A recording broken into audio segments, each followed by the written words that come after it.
Panorama group, जो सोचता है वो करता है। आपके अपने सपनों का आशियाना।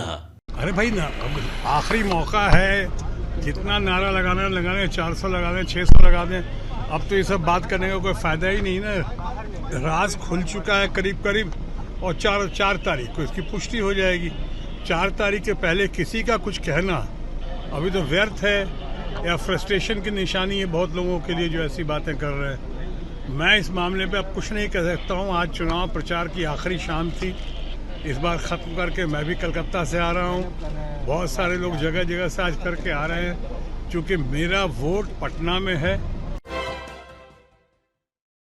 नमस्कार, आप देख रहे हैं सिटी पोस्ट लाइव और मैं हूं आपके साथ हर्षिता प्रताप सिंह। 2024 के लोकसभा चुनाव के लिए चुनाव प्रचार खत्म हो चुका है। कल यानी कि 1 जून को आखिरी चरण के लिए मतदान होने हैं और चुनाव प्रचार खत्म होने के बाद सांसद शत्रुघ्न सिन्हा ने जमकर एनडीए पर निशाना साधा है। पीएम मोदी के कन्याकुमारी जाकर ध्यान लगाने को लेकर तंज कसा है और कहा है कि मैंने पहली बार देखा है कि कोई ध्यान लगाने जाता है तो अपने साथ मीडिया लेकर जाता है। साथ ही निशाना साधते हुए कहने लगे कि इनके पास जनता से बात करने के लिए कुछ है ही नहीं, कहने के लिए कुछ है ही नहीं, क्योंकि इन्होंने बीते 10 वर्षों में कोई काम नहीं किया है। साथ ही कहने लगे कि भाजपा और एनडीए के जो मित्र हैं उन्होंने जनता के बीच अपनी विश्वसनीयता खो दी है। तो वहीं शत्रुघ्न सिन्हा नेता प्रतिपक्ष तेजस्वी यादव की जमकर तारीफ करते नजर आए। कहने लगे कि तेजस्वी यादव ने काफी काम किया है।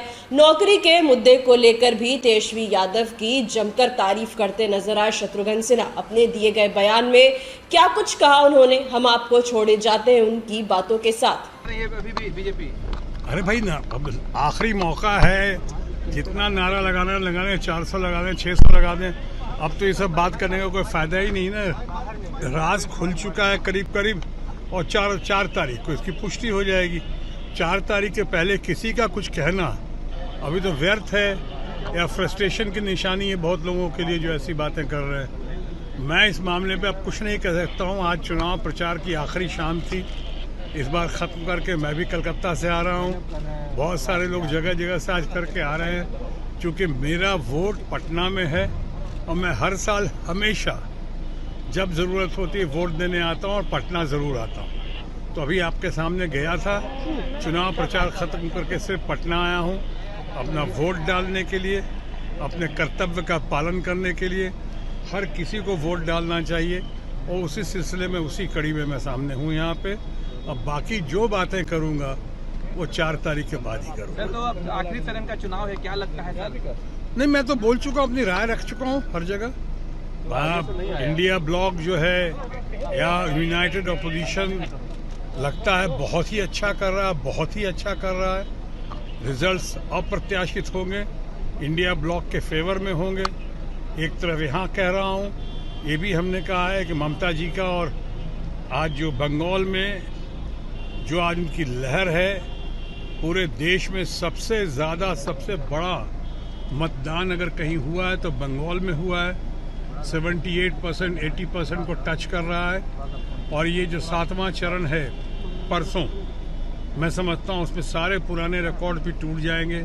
शायद 80% से भी ऊपर का होगा चुनाव, कम से कम बंगाल में।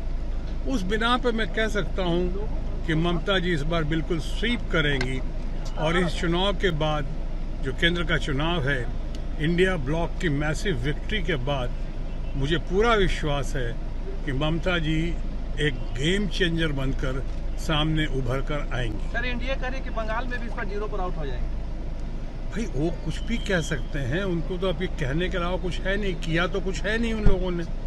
अनफॉर्चुनेटली इतना मौका मिला, वो प्राइस राइज पे बात नहीं करते हैं, बेरोजगारी पे बात नहीं करते हैं, डॉलर पेट्रोल की कीमत जो आसमान को छू रही है उस पर बात नहीं करते हैं, रुपए की कीमत इतनी गिर गई है उस पर बात नहीं करते हैं। किसानों को कहा था उन्होंने 2022 तक कि आमदनी डबल हो जाएगी, वो नहीं कर पाए।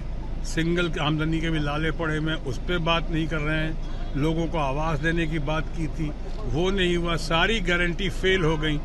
तो हम नई गारंटी लेकर आए हैं सामने, जिस पे आज कोई विश्वास नहीं कर रहा है, इसलिए कि मेरे मित्र जो है आज भारतीय जनता पार्टी और एनडीए की, वो अपनी पूरी विश्वसनीयता खो चुके हैं, क्रेडिबिलिटी खो चुके हैं। तो लोग कोई विश्वास नहीं कर रहा, पुरानी एक गारंटी पूरी हुई नहीं और नई गारंटी लेकर आप सामने आ रहे हैं, किसको मूर्ख बनाने की कोशिश कर रहे हैं। तो ये लोग देख रहे, इसलिए अब उनके पास जब करने को कुछ नहीं बचा है तो कहने को कहे जा रहे हैं, और ख़ासकर अब की घड़ी में वो लोगों को भ्रमित करने की कोशिश कर रहे हैं।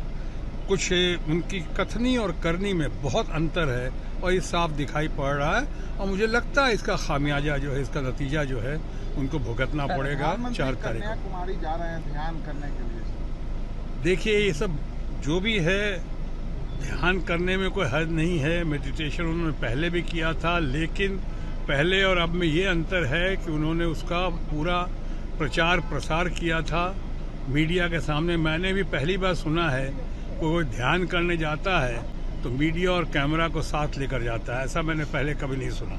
अब वो करने की कोशिश कर रहे हैं, शायद लोग कोर्ट में जा रहे हैं, इलेक्शन कमीशन के पास जा रहे हैं, देखिए उसका क्या होता है। लेकिन कुछ भी कर लें, अब मैं कहूँगा माननीय प्रधानमंत्री के बारे में, जो हमारे मित्र भी हैं और भारतीय जनता पार्टी और एनडीए के वो शीर्षस्थ नेता भी हैं, मैं उनके बारे में भी यही कह सकता हूँ कि बड़ी देर कर दी मेहरबान आते आते।